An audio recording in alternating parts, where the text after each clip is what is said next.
I found out my bank account was empty at 6:12 a.m. No alert sound, no warning, just a balance that didn't make sense. I refreshed the screen once, then again. Still zero. My name was on the account. So was my mom's, Linda. She'd insisted years ago. Just in case, she said. I knew exactly why this happened. 2 nights earlier, she'd called asking me to cover $25,000 of my sister Megan's debt. Credit cards, late fees, a temporary problem. I said no. Not loudly, not angrily, just no. Linda didn't argue. She went quiet. That was worse. I sat on the edge of my bed, phone in my hand, thinking through timelines, transfers, authorizations, what she could and couldn't do. The money was gone, but the trail wouldn't be. I didn't call her. I didn't call Megan. I made coffee. At 6:47 a.m., my phone buzzed. A text from Linda. You forced my hand. I didn't reply. At 7:03 a.m., there was a knock at my door. Not light, not polite, firm repeated. I looked through the peephole. 2 uniforms. One voice carried through the door, calm and official. Police. Open up. That's when I knew. Linda hadn't just taken my money. She'd made a much bigger mistake. If you think staying quiet means losing, stay with me, because silence was exactly what forced the truth out. My name is Luna. I was 28 at the time. That detail mattered more than my mother realized. When I opened the door, the officers were calm, professional, not rushed. One of them checked his notes. Luna Carter? He asked. Yes, I said. We've had a report of unauthorized access to a shared bank account, he continued. Can we come in? I stepped aside. They didn't ask about my sister. They didn't accuse me of anything. They asked about signatures, about permissions, about when the account was opened. I answered clearly, in order. Years working in finance teaches you one thing fast. Systems leave footprints. I showed them the account agreement, printed, highlighted.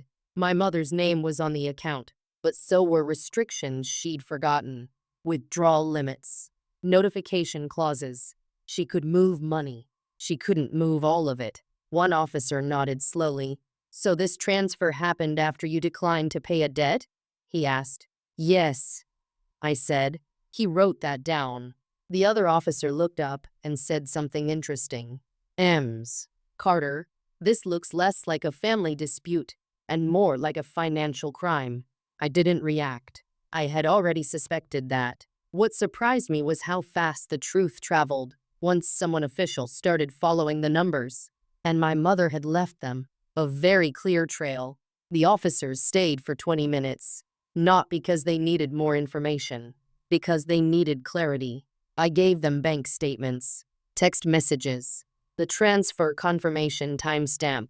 Everything lined up too cleanly to argue with. One officer asked if I'd tried to resolve it privately. I told him the truth. I was planning to, I said.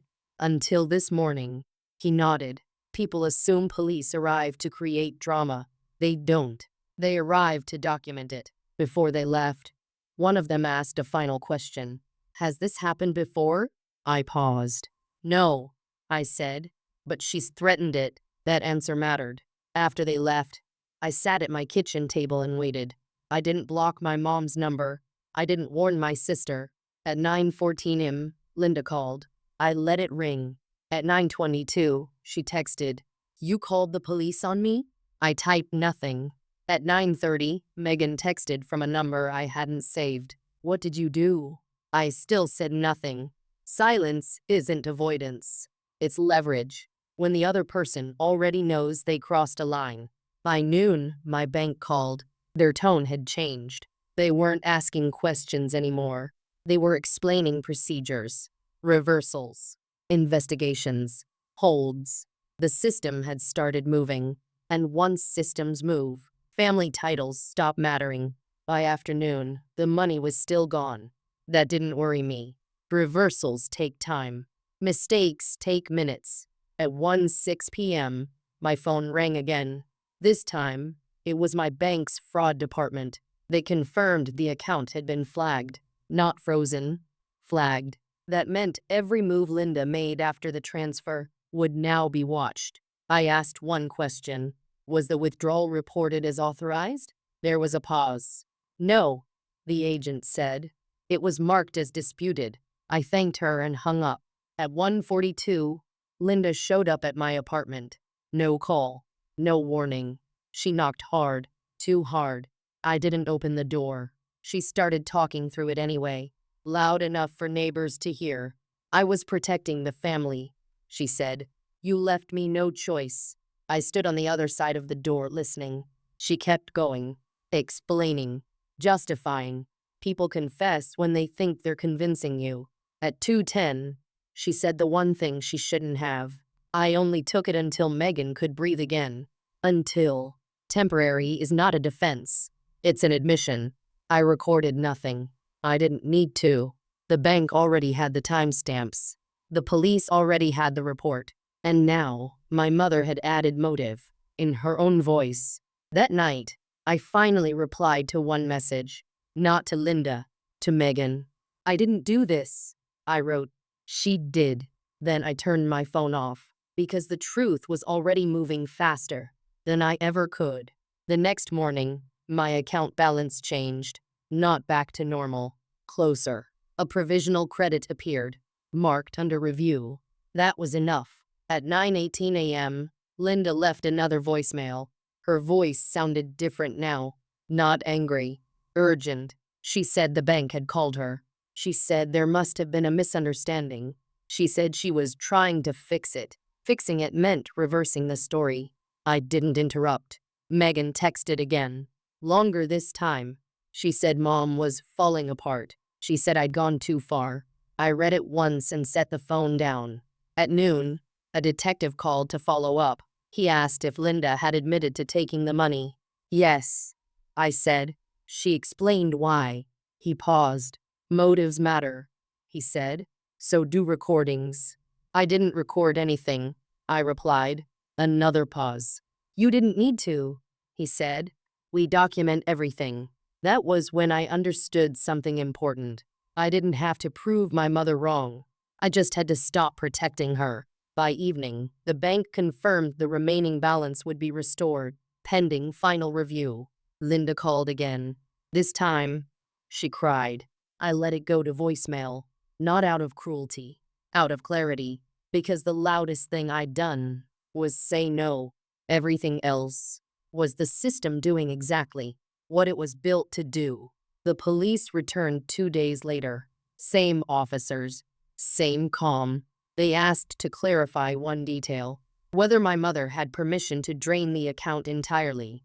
No, I said. She never did. They wrote that down. Then one of them said something Linda hadn't expected. Intent matters, he said, but access doesn't equal ownership. By that afternoon, Linda's account had been restricted. Not closed, restricted. That distinction mattered. It meant she could see her money. She just couldn't move it. Megan showed up at my door that night, eyes red, voice tight. She didn't mean to hurt you, she said. She was trying to help me. I nodded. I know, I said. That's why this is happening. Megan stared at me, confused. I didn't explain. Explanations invite arguments. Facts don't. The next call came from a number I didn't recognize. A lawyer. Linda's. He spoke carefully, used words like family resolution and misunderstanding. I listened. Then I said one sentence. All communication can go through the police. Silence. He cleared his throat and said he'd pass that along. That night, I slept without checking my phone. For the first time since the knock, nothing was demanded from me. The system had taken over, and systems don't get tired. The following week, things went quiet. No calls, no messages, no surprise visits. That silence told me more than the shouting ever had. My bank sent a formal letter, not an email. It confirmed the funds had been fully restored. It also confirmed something else. A report had been filed, not by me, by the institution. Banks don't take sides. They protect themselves. Linda texted once after that. Just one line. They're treating me like a criminal. I read it and set the phone down. Because that sentence wasn't an accusation. It was a realization. Megan called later that night. Her voice was smaller now. They froze Mom's account, she said. They're asking questions about other transfers. Other. I hadn't known about those. I didn't react. Patterns reveal themselves when someone finally looks. 2 days later, a letter arrived from the district attorney's office. Acknowledgement. Reference number. No promises. No threats. Just confirmation that the process had started. That's the part people don't understand. Justice isn't loud. It's paperwork, timelines, follow-ups. Linda had always believed consequences were emotional. She was wrong. They're procedural. And once you're inside them, no amount of crying can pull you back out. I didn't hear from Linda directly after that. Everything came through intermediaries, lawyers, bank notices. One formal email that used my full name, Luna Carter, 3 times. That was new. Megan tried once more. She asked if I could talk to Mom and help smooth things over. I told her the truth. There's nothing left for me to say. That didn't make her angry. It scared her, because she finally understood this wasn't a fight anymore. It was a record. A week later, Linda's attorney requested documents. Not from me, from the bank. That told me everything. They weren't building a defense. They were responding to one. I went back to my normal routine. Work, gym, groceries. People think life stops when something like this happens. It doesn't. It gets quieter. One afternoon, I received a certified letter. I didn't open it right away. When I did, it wasn't a charge. It was a notice. Linda was being investigated for misuse of funds across multiple accounts, not just mine. That night, I sat on my couch and stared at the wall, not shocked, relieved, because the hardest part wasn't losing the money. It was realizing how long I'd been protecting someone who was perfectly willing to sacrifice me the moment I stopped paying. And now, finally, I wasn't the one holding everything together anymore. The knock came again 2 weeks later. Not at my door, at hers. I heard about it from Megan, not from Linda. They showed up early, she said. 2 officers, papers in hand. She didn't say arrest. She didn't need to. Linda had always believed authority was something she could manage, something emotional, something she could explain her way out of. But explanations don't matter once a file is open. Megan told me Linda kept repeating the same sentence. I was just moving money. Just. As if intent could erase process. The investigation expanded quietly. No headlines. No gossip. Banks talked to banks. Records were compared. Dates lined up. Linda stopped reaching out entirely. Her lawyer sent one final message requesting a statement from me. I declined. Not out of spite. Out of consistency. I had already said everything that mattered. When I said no, a few days later Megan called again. They want her to pay it back, she said. All of it. With penalties. I closed my eyes for a moment. Not because I felt bad. Because I finally understood something clearly. This was never about the money. It was about what happened when I stopped absorbing the damage for everyone else. And once that stopped, everything hidden underneath had nowhere left to go. I got my money back. All of it. That's what people focus on when they hear this story. They ask how long it took, what the bank said, whether my mom apologized. She didn't, and I didn't need her to. What changed wasn't my balance. It was the structure. Linda no longer had access to anything with my name on it. No shared accounts. No, just in case arrangements. Megan stopped asking for help, not because her problems disappeared, because she understood the cost of creating them. And me? I stopped explaining myself. People think silence means weakness. They think not reacting means losing. They're wrong. Silence is what lets systems do their job without interference. If I had yelled, this would have been a fight. If I had begged, it would have stayed personal. Instead, it became procedural.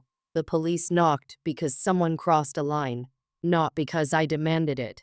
My mother always taught me that family comes first. She never taught me what happens when family abuses access. Now she knows, and so do I. The loudest thing I ever did was refuse to pay someone else's debt. Everything that followed was just the truth catching up.